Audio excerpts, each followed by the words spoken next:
Olá, bom dia. Nosso trabalho de conclusão de curso tem como tema a luxação recorrente da articulação temporomandibular, sendo uma revisão de literatura orientado pela professora e doutora Mariana Negreiros. A articulação temporomandibular pode ser acometida pelas mesmas doenças e disfunções que afetam outras articulações do sistema musculoesquelético, gerando o que chama-se de disfunções temporomandibulares, as DTMs. Dentre essas disfunções, encontra-se a luxação recorrente da articulação temporomandibular, que é classificada como uma DTM articular. Esse tipo de luxação trata-se do deslocamento do côndilo para fora da fossa glenoide, se posicionando à frente da eminência articular, deixando uma posição que não se reduz espontaneamente, ou seja, o côndilo ultrapassa a eminência articular e fica travado em uma posição anterior. Esse tipo de luxação compreende aproximadamente 3% dos casos relatados de deslocamento da articulação no corpo humano. Para entendermos melhor o mecanismo desse tipo de luxação, é importante que conheçamos um pouco mais da morfologia e funcionalidade da ATM. A articulação temporomandibular compreende a região de junção entre a mandíbula e o osso temporal. Ela é a única articulação sinovial do crânio e permite inúmeros movimentos, como de abertura, fechamento, protrusão, retrusão e lateralidade da mandíbula, sendo considerada a mais completa das articulações. Tecnicamente, ela é definida como uma articulação gínglimo-artrodial, por proporcionar estes movimentos de dobradiça e deslizamento, fazendo parte do sistema estomatognático. Em relação aos componentes ósseos da ATM, tem-se o côndilo ou cabeça da mandíbula, que trata-se de uma eminência arredondada na extremidade do osso mandibular, que auxilia na movimentação da cavidade oral, se movendo para a frente quando a boca se abre e voltando ao local de origem quando a boca se fecha. Tem-se também a fossa glenoide, que é uma depressão no osso temporal, sendo esta uma estrutura que aloja a cabeça da mandíbula. Ela é considerada uma estrutura desenvolvida funcionalmente, e em crianças a fossa encontra-se praticamente plana e com uma eminência subdesenvolvida. Já em adultos, há a posição anterior e reabsorção na base da fossa glenoide, que gera o contorno e a morfologia da articulação. A eminência articular é formada por uma posição óssea e é neste local que ocorre a transladação condilar. A origem da inclinação anterior da eminência se dá no osso temporal escamoso e contorna de forma ligeira seu trajeto para a inclinação posterior, esta que recebe a maior parte da carga mandibular. Essa transição ligeira e arredondada auxilia para minimizar o deslocamento excessivo do côndilo para fora da fossa glenoide. O disco articular consiste em uma placa fibrocartilaginosa, firme, porém flexível, que detém de uma forma bicôncava. O disco separa o côndilo mandibular e a fossa da articulação, o que possibilita a movimentação complexa da articulação sem que tenha o contato íntimo entre as porções ósseas. Os ligamentos executam um papel crucial na proteção das estruturas do sistema articular e são compostos por fibras colágenas do tecido conjuntivo e servem basicamente como elo entre as estruturas ósseas que se articulam, atuando também como limitadores da amplitude de movimento. Existem 3 ligamentos funcionais de sustentação e 2 acessórios. Como pode-se ver na imagem, os ligamentos de sustentação são os colaterais, o ligamento capsular e o ligamento temporomandibular. Já os ligamentos acessórios compreendem ao ligamento estilomandibular e ao ligamento esfenomandibular, como também pode ser visto na imagem. O suprimento vascular da articulação temporomandibular é promovido por ramificações das artérias temporal superficial posteriormente, a artéria meningia média anteriormente e a artéria maxilar interna inferiormente, além de outras artérias importantes, como a auricular profunda, a tipânica anterior e a faringe ascendente, como podemos ver na imagem. A ATM é inervada pelo nervo trigêmeo, pelo seu ramo nervo-mandibular, que é o principal suprimento nervoso da ATM, assim como o nervo aurículo-temporal e complementado pelo temporal profundo e massetérico.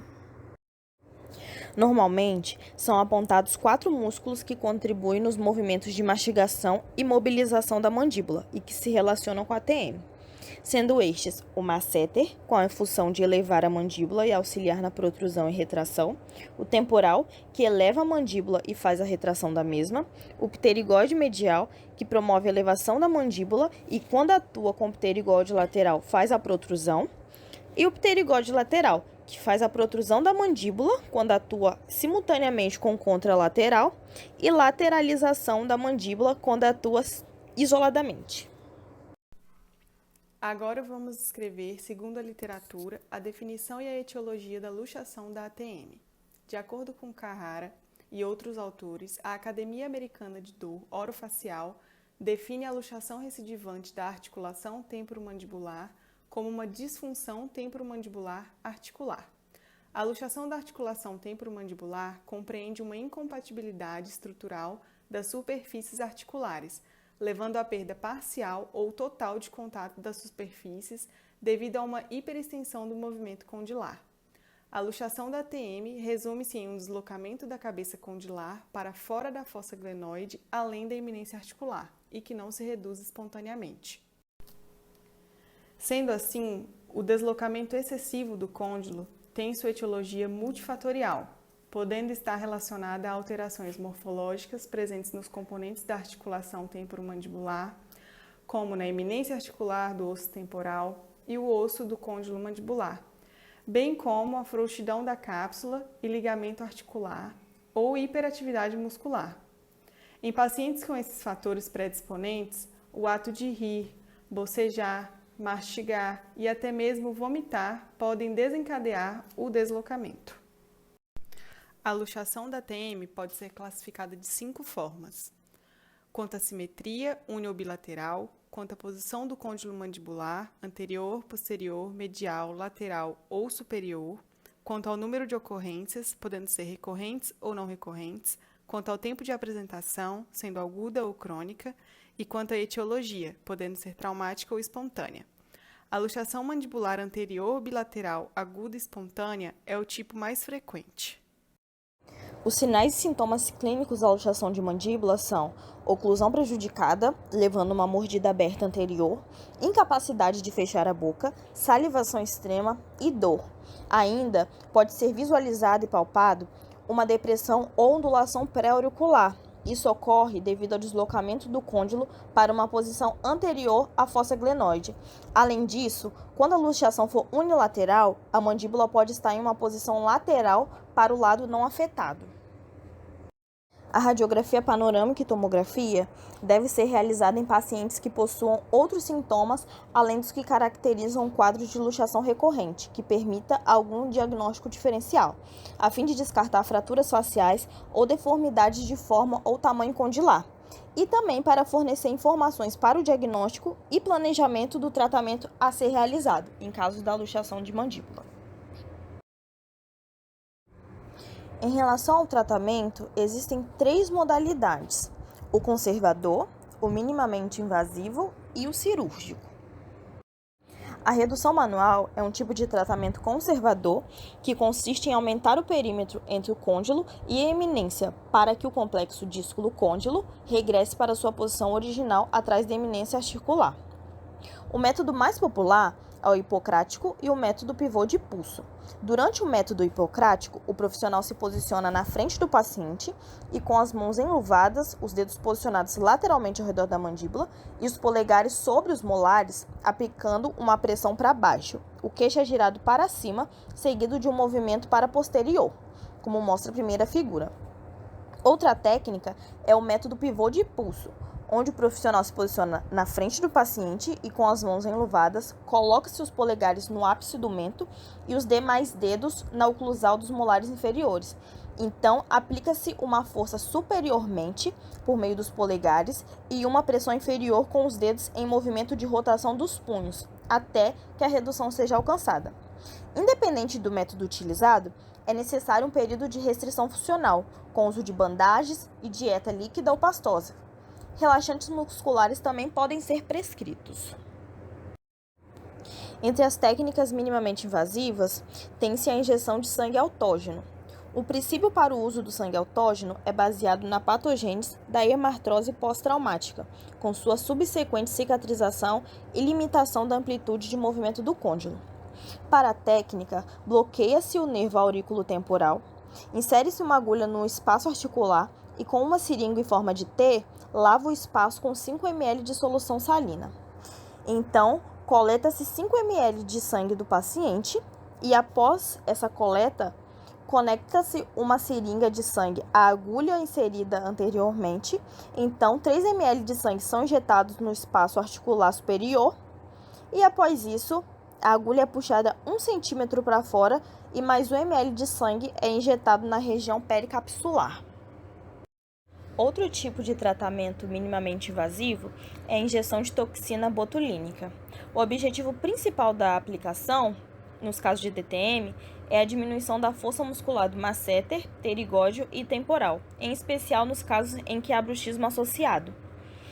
Essa toxina exerce uma ação paralítica ao se ligar rapidamente e fortemente aos terminais nervosos colinérgicos pré-sinápticos, inibindo a exocitose da acetilcolina e diminuindo a sua liberação na fenda sináptica. Em 1995, Dehn descreveu pela primeira vez a injeção de toxina botulínica no músculo pterigódeo lateral, para o tratamento desse tipo de luxação. A cabeça inferior do músculo pterigódeo lateral pode ser acessada por via intraoral e extrabucal. No entanto, prefere-se a via de acesso intraoral, principalmente por conta do risco de lesão da artéria maxilar e quebra da agulha, quando este é acessado pelo meio extrabucal. Bom, ao abordar tratamentos minimamente invasivos, existem novos estudos acerca da eminoplastia artroscópica. E para isso precisamos primeiramente definir o que é a artroscopia. A artroscopia é a técnica que permite a visualização do compartimento superior da ATM usando um artroscópio, que é um equipamento que permite, através de uma câmera adaptada a monitor, a ampliação e visualização da mesma. A artroscopia ela é descrita como menos agressiva e iatrogênica e possibilita um pós-operatório preferível e um retorno adiantado à função. Os pontos de punção são mais seguros do que as costumeiras incisões pré- ou pós-auriculares, numa região muitíssimo crítica pela presença de elementos nobres, como o nervo facial. A eminoplastia artroscópica foi descrita por Segami e outros autores em 1999, para reduzir a morbidade associada à cirurgia aberta. Desde então, apenas Sato e seus colaboradores relataram a eficácia desse procedimento no tratamento da luxação habitual da ATM. Ambos os autores relataram resultados excelentes em termos de abertura máxima da boca no pós-operatório e complicações. Segundo esses autores, a eminoplastia artroscópica garante um tempo cirúrgico mais rápido e menos sangramento intraoperatório do que a eminectomia aberta.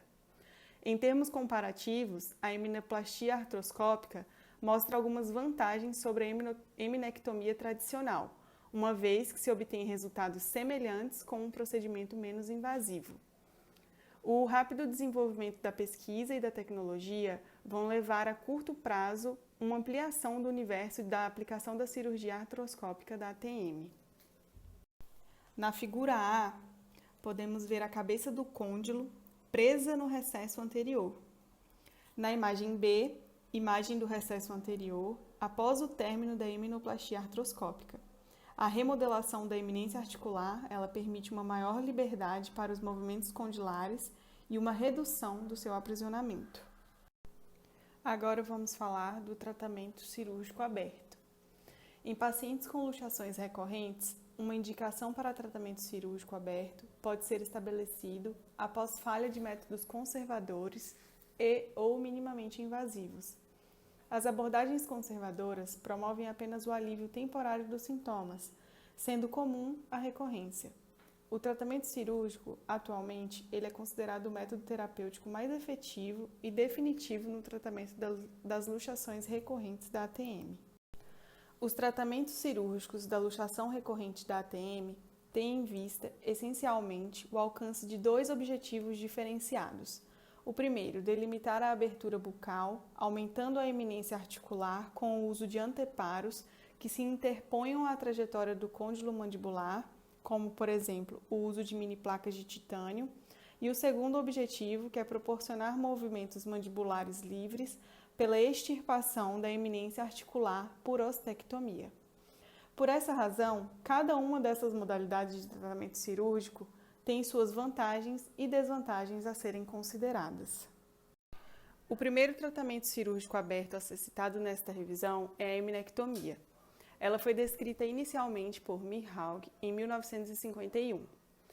A eminectomia ela é realizada com o objetivo de reduzir a altura vertical da eminência articular, de forma que, em casos de hipermobilidade e deslocamento condilar, o côndilo deslize posteriormente de volta para a fossa sem restrição anatômica significativa.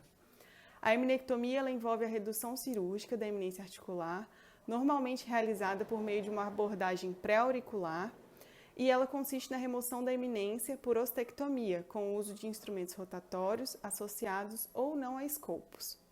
A concepção de que a retirada da eminência articular seria capaz de levar a uma hipermobilidade da mandíbula, provocando uma deterioração da ATM, não se aplica, pois a presença de fibrose resultante do procedimento cirúrgico impossibilita que tal fato venha a acontecer. Temos 3 figuras representando a eminectomia. Na primeira figura é o acesso à eminência articular direita e identificação desta, por uma incisão pré-auricular. Na segunda figura temos a osteotomia com broca 703 ao nível do bordo inferior do arco zigomático. E na figura de número 3 temos a clivagem com cinzel e martelo da eminência articular para a finalização da ostectomia da eminência articular. Outro tipo de tratamento cirúrgico é a eminoplastia on-lay de titânio customizada, que consiste no aumento da eminência articular por meio de próteses confeccionadas em liga de titânio. Para a realização dessas próteses, é realizada uma tomografia computadorizada e esta é importada para um software de simulação cirúrgica, e então é calculado o modelo 3D do crânio. A eminência articular é virtualmente separada do arco zigomático bilateralmente e reposicionada em uma posição entre 4 mm inferior e 3 mm anterior. Então, a eminência com essas novas medidas é posicionada no modelo virtual e, por fim, os implantes são exportados e fabricados em liga de titânio. Após serem fabricadas, essas próteses são colocadas no paciente por meio de cirurgia e ela tem como principal objetivo bloquear a transladação excessiva do côndilo para fora da eminência. E, sendo assim, podemos concluir com essa revisão de literatura, trazendo pontos importantes sobre diversos pontos de vista de vários autores, e vimos que este trabalho ele possui grande importância para os profissionais da área, visto que, a partir da análise feita, vai ser possível conhecer, compreender as possíveis etiologias e intervenções em casos de luxação recidivante da ATM. E, diante disso, a busca de uma correta conduta frente a essa condição, tornando também fundamental a ajuda de um profissional. E como foi discutido, existem diversos tipos de manejo para o tratamento do deslocamento da articulação temporomandibular. Estes que podem ser de caráter conservador, minimamente invasivos ou cirúrgicos. A injeção de sangue autógeno é uma alternativa promissora, principalmente para pacientes que não são elegíveis para procedimento cirúrgico. Apresenta uma taxa de sucesso geral de aproximadamente 80%, e o seu ponto negativo é a possibilidade de injeções repetidas, devido à sua possível recidiva. A toxina botulínica tem se apresentado como uma alternativa eficaz para o manejo da luxação recorrente da mandíbula, principalmente quando o fator desencadeante é relacionado à hiperatividade muscular. Essa alternativa também pode ser eficaz para pacientes que não são elegíveis ao tratamento cirúrgico. Embora tenha sido relatada como eficaz no manejo da DTM, mesmo após uma única injeção, a maioria dos artigos relata a necessidade de múltiplas injeções até atingir o efeito desejado, pois sua ação dura apenas entre 2 a 4 meses. Sobre a eminoplastia artroscópica, foi visto que, de acordo com o trabalho e pesquisa realizado pelos autores, podem ser tiradas 3 conclusões fundamentais. Em primeiro lugar, que a eminoplastia artroscópica ela representa uma técnica segura e eficaz para tratar a luxação recidivante da ATM. Essa técnica ela apresentou resultados positivos em termos de abertura bucal, recorrência e taxas de complicações. Em segundo lugar, eles discutiram que a eminectomia aberta ela pode ser excessivamente agressiva quando a luxação recidivante ela é causada por um obstáculo menor. E o remodelamento da eminência articular com os procedimentos artroscópicos é suficiente para o manejo da maioria dos casos. E em terceiro, a integridade do sistema cápsula-ligamento da ATM é respeitada com essa abordagem. Isso é muito importante em termos de estabilidade. Segundo os autores, a eminectomia é a técnica mais eficaz e categórica. Em geral, foi relatado que a eminectomia tem uma taxa de sucesso de 72% a 100% na eliminação da recorrência da luxação. E há um consenso, então, na literatura disponível sobre ambas as abordagens cirúrgicas de que o índice de abertura bucal máxima pós-operatório obtido com a eminectomia é superior ao observado com outras técnicas. A eminoplastia com próteses customizadas de titânio tem se mostrado uma técnica precisa e eficaz no manejo da luxação recorrente da articulação temporomandibular, além de não levar à morbidade de possíveis áreas doadoras, visto que o aumento da eminência é feito com uma peça de titânio. Além disso, tem se mostrado um procedimento cirúrgico menos cruento, com a maior proteção da cápsula articular, e também é um procedimento reversível. O seu ponto negativo é que a inserção da prótese pode levar a uma redução significativa de abertura de boca, dor nas articulações, cliques ou crepitações. Além disso, existem relatos de fratura de placa, que torna necessário um segundo tempo cirúrgico. Portanto, podemos concluir que existem diversos tipos de tratamento para a luxação recorrente da mandíbula, que varia entre métodos conservadores, minimamente invasivos e métodos cirúrgicos. O método conservador, ele torna-se apenas um paliativo para reposicionar a mandíbula. Os tratamentos minimamente invasivos, eles têm se mostrado uma ótima opção, apesar de riscos de recidiva. Existem poucos estudos descritos das próteses customizadas para eminoplastias, apesar de mostrarem excelentes resultados. E, assim, os tratamentos cirúrgicos, como a eminectomia, são considerados ainda o padrão ouro para o tratamento da luxação recidivante da mandíbula.